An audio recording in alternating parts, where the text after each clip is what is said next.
Hola de nuevo. Continuamos avanzando con el temario de matemáticas. Vamos hoy a empezar con el tema 7 de vuestro libro de texto, Geometría Analítica. Así que la primera tarea es localizar el libro de texto y en el libro de texto esta página.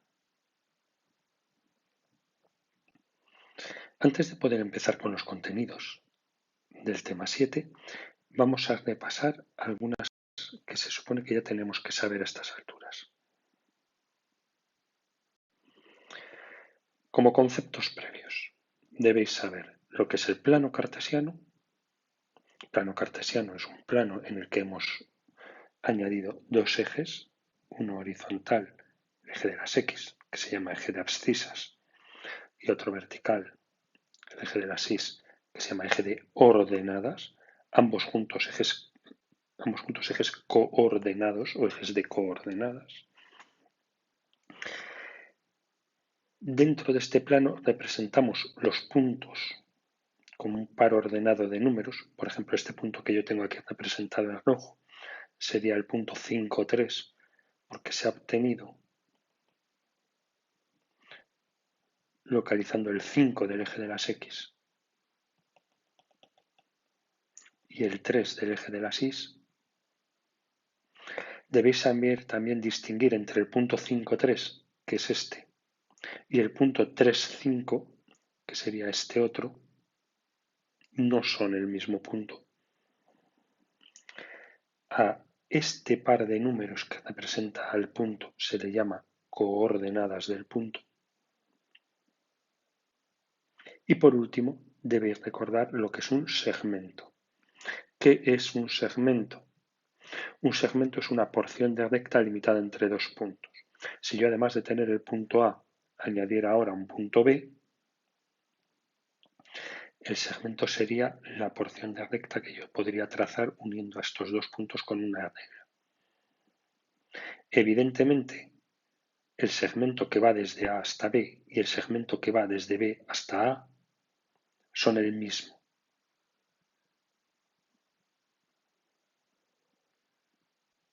No obstante, hay una diferencia. No es lo mismo desplazarnos de A hasta B que desplazarnos de B hasta A. Vamos a dedicar la primera parte de este tema a estudiar esta diferencia.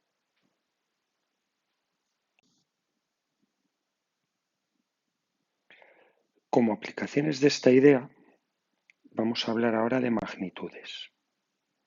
Una magnitud es cualquier cantidad medible, cualquier cantidad que pueda ser representada mediante un único número. Normalmente es un sistema físico, pero no necesariamente tiene por qué ser un sistema físico. Dentro de las magnitudes vamos a separar dos tipos diferentes. Por un lado, vamos a hablar de magnitudes escalares, como la masa o la distancia. La masa y la distancia de un cuerpo quedan perfectamente determinadas por un único número, por una cantidad de magnitud. Si yo digo 70 con su correspondiente unidad, por ejemplo, metros, la cantidad de distancia a la que se refiere 70 metros está perfectamente determinada. Sin embargo, hay otras magnitudes en las que la cantidad, el número, no las determina unívocamente. Ejemplos aquí son la velocidad o la fuerza. Si yo digo que me desplazo a 10 km por hora y no digo hacia dónde, no sabréis dónde terminaré dentro de una hora. Sí sabréis a qué distancia he terminado, pero solo con la cantidad de velocidad no sabréis la posición a la que yo llego. A estas magnitudes las vamos a llamar magnitudes vectoriales y son el objeto último de estudio de esta parte del tema en la que estamos ahora. Partiendo de estos conceptos, vamos a ver las definiciones para empezar de nuestro libro de texto.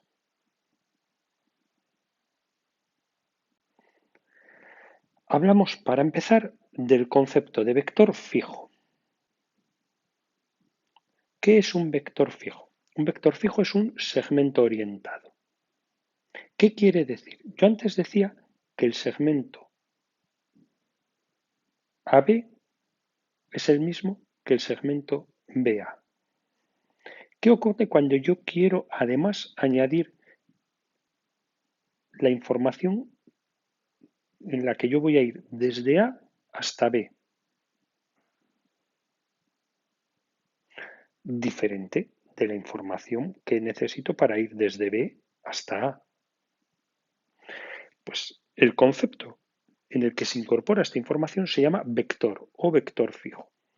Vector fijo queda perfectamente determinado por dos puntos, A y B, solo que en este caso el orden sí importa. Para hacer ver que este orden sí que importa, vamos a representar los vectores fijos con los dos puntos y una flecha desde el origen hasta el extremo.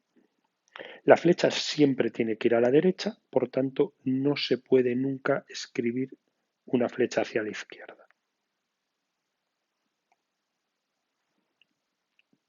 Y distinguimos que el vector AB y el vector BA son dos vectores diferentes. Al punto que ponemos a la izquierda, de donde parte el vector, donde empieza el vector, lo llamamos origen, y al punto que ponemos a la derecha, a donde llega el vector, lo llamamos extremo. Elementos de un vector. Elementos de un vector fijo. Son tres. Vector fijo va a quedar determinado por tres elementos, que son módulo, dirección y sentido. ¿Qué es el módulo de un vector fijo? El módulo de un vector fijo es la distancia del origen al extremo, la medida de este segmento. ¿Cómo se va a medir el módulo de un vector?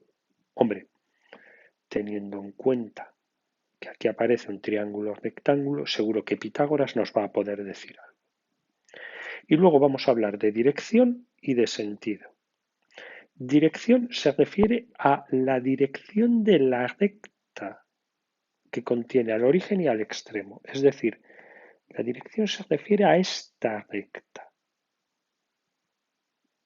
Mientras que el sentido se refiere a la manera de recorrer el segmento, a la forma de ir del origen al extremo. Separamos entonces dirección, la recta, con sentido, que es dentro de la recta ir hacia ese lado o ir hacia ese lado. A la hora de representar las direcciones en algún momento, teniendo en cuenta que estamos hablando de rectas y que la recta se va a poder perfectamente representar con algún tipo de ángulo, seguro que la medición de ángulos usando trigonometría nos va a poder ayudar con esto. Y en cuanto a la representación del sentido nos preocuparemos más adelante. Pero sí que es muy importante separar el lenguaje ordinario del lenguaje científico. Me explico. En esta imagen podéis ver una vista aérea de un cruce de carreteras. Se ven dos carreteras, esta marcada en verde y esta otra marcada en rojo. Y tenéis que tener cuidado porque en el lenguaje ordinario, en el lenguaje de la calle, se confunde y se dice que los coches que van en la carretera verde hacia este lado y los coches que van en la carretera verde hacia este lado van en dirección contraria. Seguro que lo habéis oído muchas veces, incluso en las noticias, le dicen que un coche se incorpora en dirección contraria a una autopista. Esto es incorrecto desde el punto de vista científico. Está mal. Si un coche va por la carretera verde en esta dirección y otro coche va por la carretera verde en esta dirección, ambas son la misma. Lo que cambia es el sentido. La carretera es la dirección. Ir hacia este lado es el sentido. Ir hacia este lado es el sentido. Si llegas al cruce y cambias de carretera, cambias de dirección. Si llegas al cruce y das media vuelta y vuelves por donde has venido, pero no así como lo he hecho yo, que esto sería ilegal, cambias de sentido, no de dirección.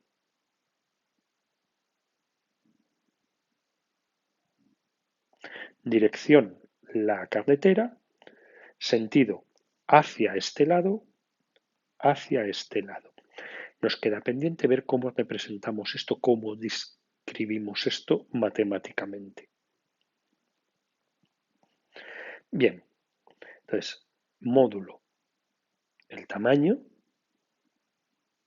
dirección, la recta y sentido, hacia un lado o hacia el otro lado.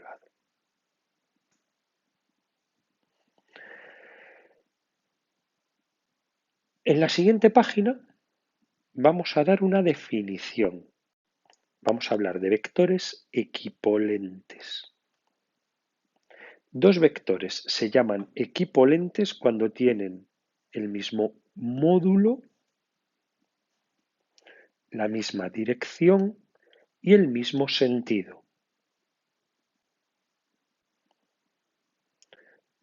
Observar este dibujo del margen. Todos estos vectores representados en rojo miden lo mismo, tienen la misma inclinación y apuntan hacia el mismo lado. Todos estos vectores son vectores equipolentes.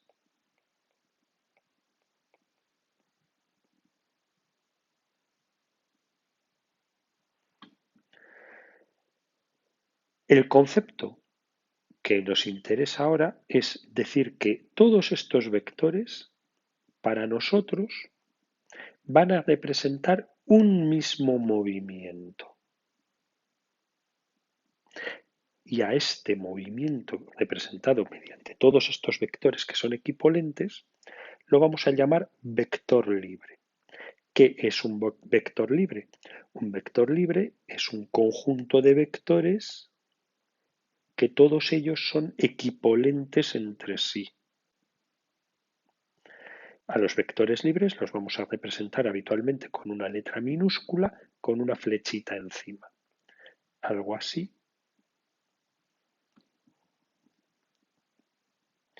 Representando entonces que son el mismo vector libre cuando tienen el mismo módulo, la misma dirección y el mismo sentido. ¿Y cómo se representa un vector libre? Para representar un vector libre, vamos a partir de las coordenadas de dos puntos que lo describan. Me explico. Supongamos que tenemos dos puntos, A y B. El vector que va de A hasta B se consigue restando las coordenadas de B menos las coordenadas de A. Un ejemplo. Supongamos que A es el punto 3, menos 1 y que B es el punto menos 1, 2. ¿Cómo vamos a representar el vector AB? Restando. Empezamos siempre por el extremo, por B. Y cogemos la primera coordenada del extremo, menos 1, y hacemos menos 1, menos 3. Aquí. Menos 1 menos 3 da menos 4. Y ahora las segundas. 2 menos menos 1. Aquí. 2 menos menos 1 da 3.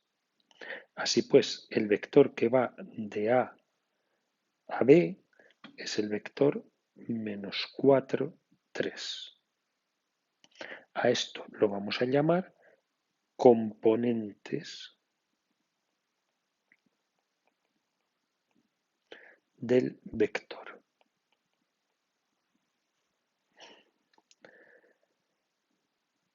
En la práctica, si quisiéramos representar en unos ejes cartesianos el punto A 3 menos 1, que estaría más o menos aquí, y el punto B menos 1, 2, que estaría más o menos aquí. Cuando yo digo que el vector AB, que sería este de aquí, es el vector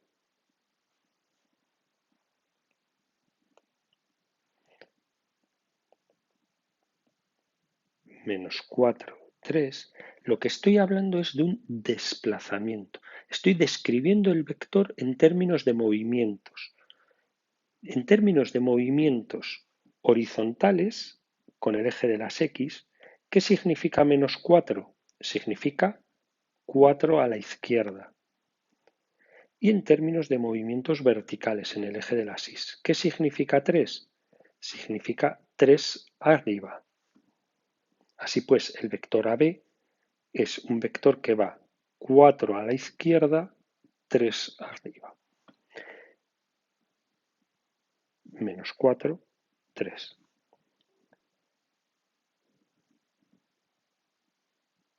Volvemos un momentito a la otra página y terminamos de leer que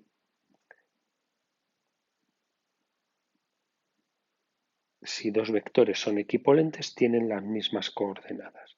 Es decir, si yo ahora dibujara otro vector que fuera paralelo a este, del mismo tamaño, con la misma inclinación y apuntando hacia el mismo lado, seguiría siendo un vector que se representaría con un menos 4 y un 3.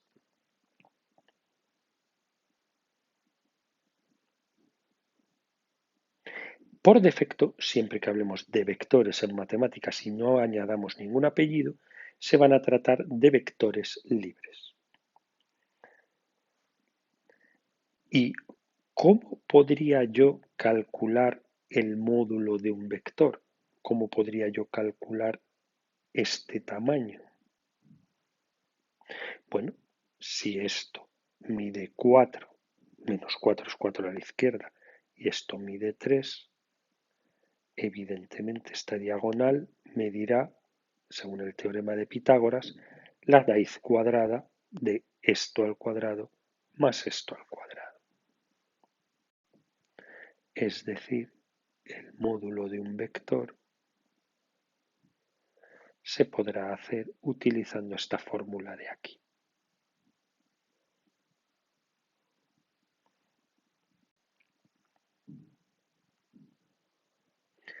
El concepto de vector de posición simplemente me permite representar un punto B o un punto A utilizando un vector que vaya del origen hasta ese punto A. No vamos a dedicarle más tiempo en este momento porque nos interesa pasar a la siguiente parte del tema, que son las operaciones con vectores. Y vamos a dedicarnos hoy a las dos primeras, suma y producto exterior.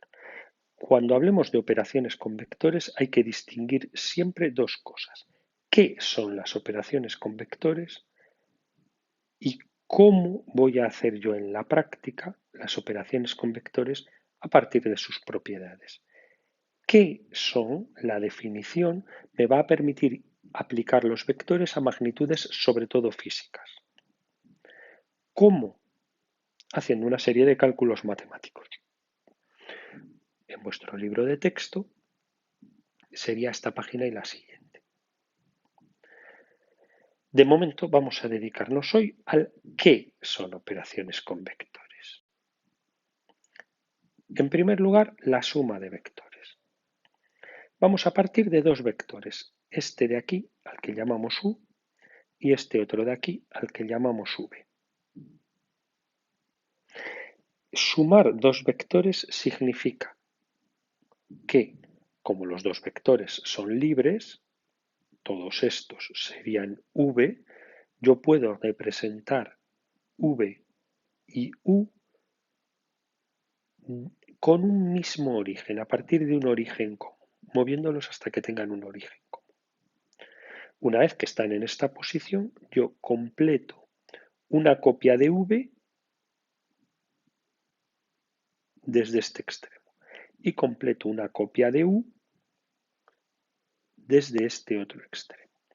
Eso me permite cerrar esta figura que es un paralelogramo. Si yo trazo esta diagonal, obtengo un nuevo vector al que llamo vector suma.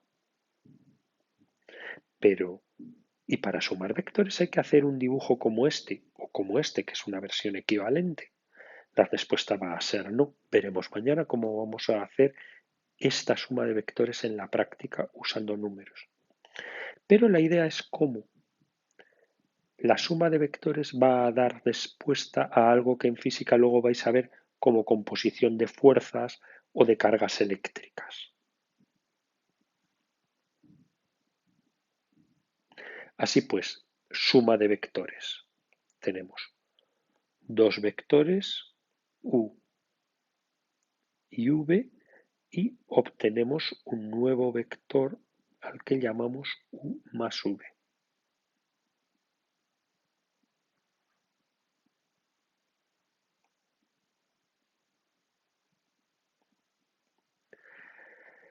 La siguiente operación que nos interesa hoy es el producto exterior.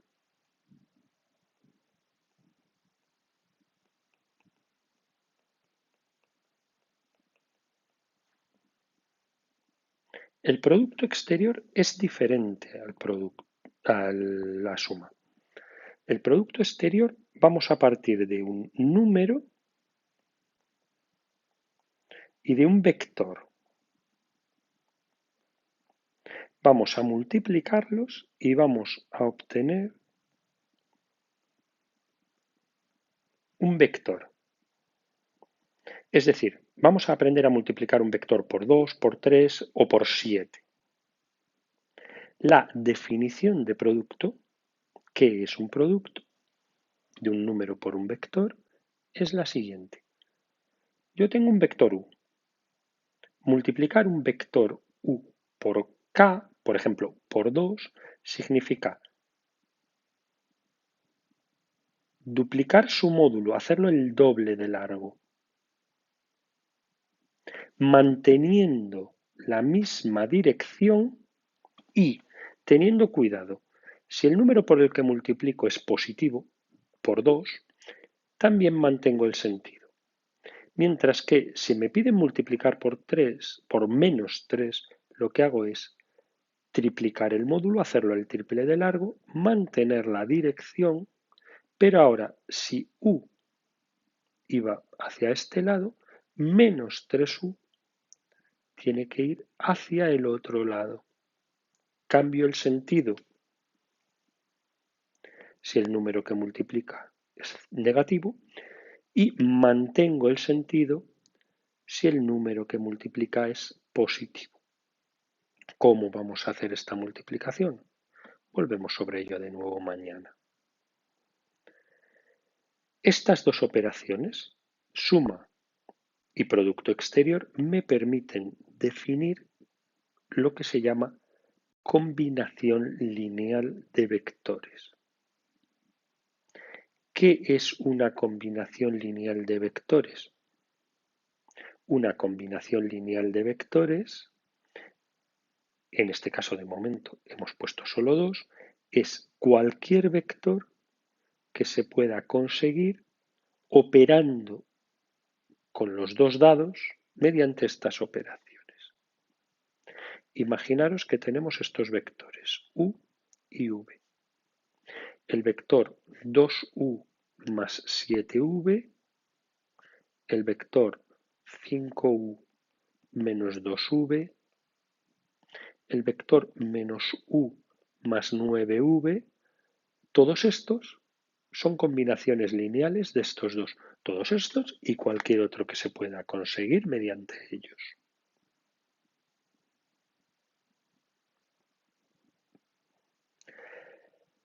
Bien, esto va a ser todo por hoy. Es el primer día. Vamos a asentar los conceptos y a repasarlos en la clase de mañana. Hasta pronto.